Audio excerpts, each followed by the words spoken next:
Welcome back. My name's Alice, I'm the chef at the Greenhouse Cafe. Welcome to my kitchen. I've been sharing my favourite lockdown recipes with you guys, and today we are going to be making some delicious orange and almond mince pies. So they're going to have orange and almond running all the way through, obviously, and then we're going to top them with a sponge. So it's like a cake and a mince pie, best of both. If you wanted to make them now, they also freeze really well, so you can pop them in the freezer once you bake them today and whack them back out for Christmas. Although I hear something. But wait, Alice, don't you sell those at the Greenhouse Cafe? Why yes we do, thank you for asking. If you would like to pre-order some mince pies as long as festive Sausage rolls, Sausage Wellington and loads of different lovely Christmas cakes that we're offering, you can do so now. The link is in the bio. Yes, I will be showing you the recipe for the mince pies today, but if you really can't be bothered and you would just like the delicious taste of the Greenhouse Cafe, then you can order them and these lovely hands will be making them around Christmas. So get in touch, or you can follow the link in the description below. So enough of me blabbering and being a fool, let's get going on these delicious mince pie. So in this bowl I have 185 grams of plain flour. I haven't bothered sifting it because we're going to get our hands all dirty. To that I'm going to add 40 grams of ground almonds, again not sifted, but we are going to sift our icing sugar, and I've got 25 grams of icing sugar. I'll just get that sifted, and then I'm going to add the zest of an orange, which is one of my favourite Christmas flavours. I think it just complements all of the Christmas spices so bloomin' well. Okay, so that's the zest of the orange all in there.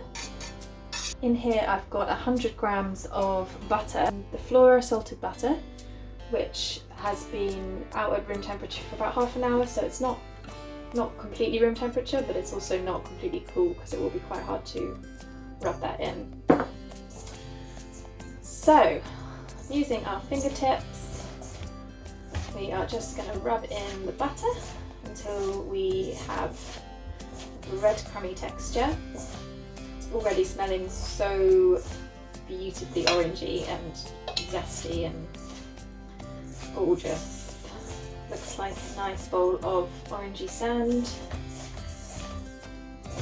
So we will go ahead and add the moisture to bring this pastry together.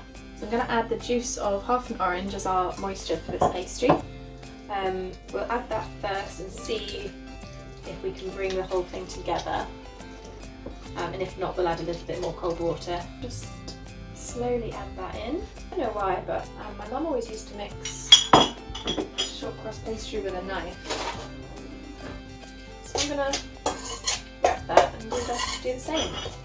I can see already it probably is going to need a little bit more liquid, so I'm just going to add probably another tablespoon of cold water. Always the precise measurements with me, I'm afraid. Yeah, that's a bit better. So we're looking for sort of big clumps that are sort of sticking and coming together, and we'll see if we can bring this together into a ball. I suspect we probably can.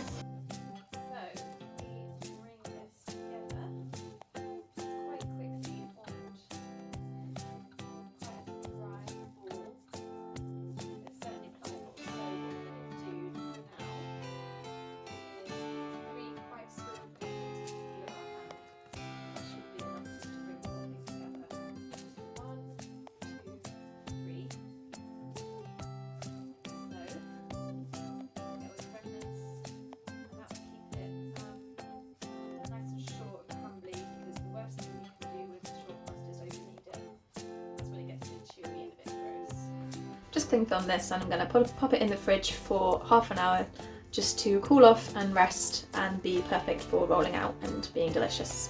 We're going to add 100 grams of flour.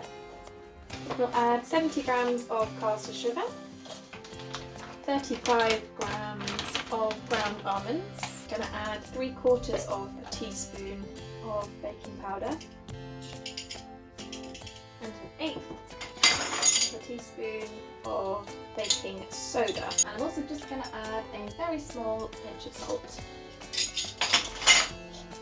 Goes through the sieve. And then we'll just combine those in the bowl, and then we'll measure out our wet ingredients.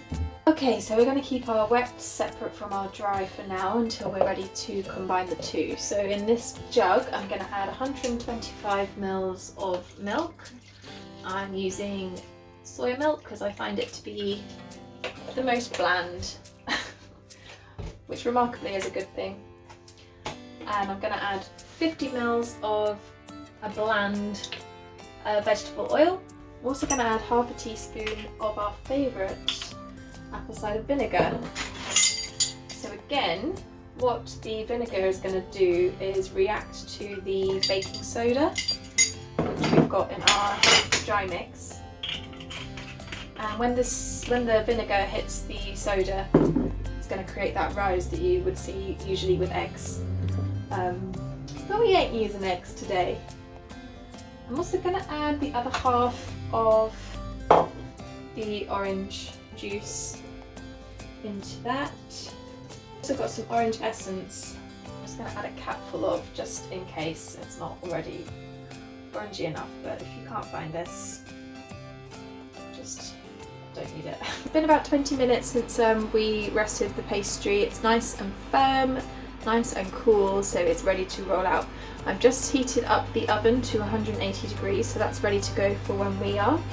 And I've also got a case of 12, which we might get slightly more than 12, but we will adjust as we go. So I'm just very lightly going to dust the top of the pastry and also give the rolling pin a bit of flour. And then very lightly we will roll this dough. And try and keep the same amount of pressure on the dough as you go. That way the whole thing will be around the same thickness. So mine's just sticking a little bit, so I'm just going to add a tiny bit of flour as we go. I'd say that was slightly less than the pound coin thickness, so we'll go with that. I've got my cookie cutter here, so it's probably around 3 inches. Might be a little small for the cases I'm using. So we'll just press those in. Get as many as we can out of this one. Oh, it's sticking a little bit. That's better. We've got 9 so far. Just gonna collate this again, try and get rid of the excess. It's important to try and get as many as you can out of the first roll, because the second roll you've obviously added a little bit more flour and a bit more kneading to it so you're going to lose a little bit of that shortness that we're after. So get as many as you can out first time, but the second roll we should be able to get the last 3. That's definitely enough for 3 more, so we'll get 3 more out there. Just show you the thickness. It is quite thin, but they are all pretty much the same thickness, which is good. Again, if you wanted to, you could re-roll this and make a few more. I'm probably going to leave it there because I haven't got another case for them, so I'm going to leave it there with those. Grab my tin, and what we will do, keep the floured side down so it will help it not stick. It's very lightly push into all of the corners. So this tin is probably a little deep for the cutter I've used, but we can definitely roll with it.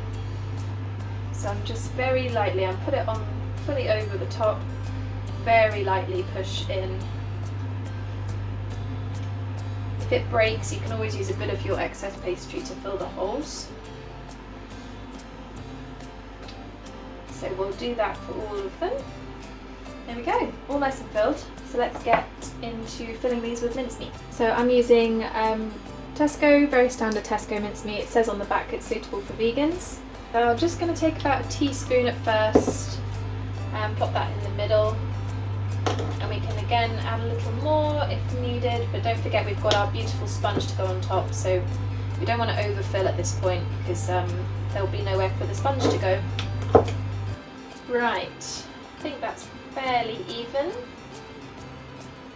I'm just going to pop these in the fridge whilst we whisk up the sponge, just to make sure they stay nice and cool for the oven.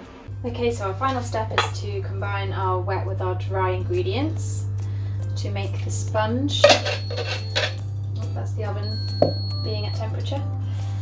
So we'll just whisk those together so it's nice and smooth. That's probably going to be more than enough for our 12. That will probably actually be enough for 24, in fact. I'll make a note of that in the recipe below. It's going to be absolutely plenty. And I've also got some flaked almonds that we'll just sprinkle on top as well. So let's get our mince pies out of the fridge. And what we're going to do is get probably another large teaspoon, pour that over the top of the mince. Like so. Again, be really careful not to overfill. I think I might have overfilled that one, in fact. I'm just going to try and even these out a little bit, adding tiny bits here and there to cover up all of the mincemeat. We'll just sprinkle these with some flaked almonds. And then they are ready for the oven. All done. I'm going to get these into the oven, which is at 180 degrees for about 12 to 14 minutes. We'll check after 12 and see if they need any more browning. So let's do that. So I really hate waste, and I've got quite a lot of leftover sponge mix. So I've just very quickly lined this cupcake tin with some cupcake cases, and I'm just going to spoon in the rest of this sponge mix and make some very quick orange and almond sponges. So here we have our final product. I'm really happy with how these came out. They are so pretty. Perfect little bite-sized treat. Well, I've just dusted them with some icing sugar. And yeah, I'm gonna eat one. So, this little one is gonna get eaten. Let's try one, shall we? Mmm. Mmm.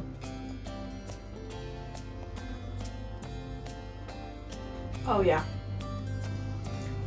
Give you a close-up. Not of my face, of the... Oh god! I was just dripped down my kitchen counter, whoops. And I'll be making hundreds and hundreds of them, so if you like the look of them but you don't want to go through the effort of making them, don't forget our Christmas pre-orders are going live on Saturday, the 28th, I believe. So I'll leave the link for that in the description below. Again, we're doing mince pies, sausage rolls, sausage wellingtons, and our beautiful Christmas cakes, so make sure to check that out. Thank you so much for joining me. It's been lovely to have you with me, and to eat some mince pies on a Friday night is the best. And I will see you guys soon. Let me know how you get on with this recipe. If you take any pictures, do send them my way, and if you have any suggestions or requests, let me know as well. I'd love to hear from you, and I will see you guys soon. Bye! Yes, I've just got the sponge that I put in the cupcakes out of the oven, and they are looking really nice, and if you do get extra, chuck them in some cupcake tins. Delish! Bye!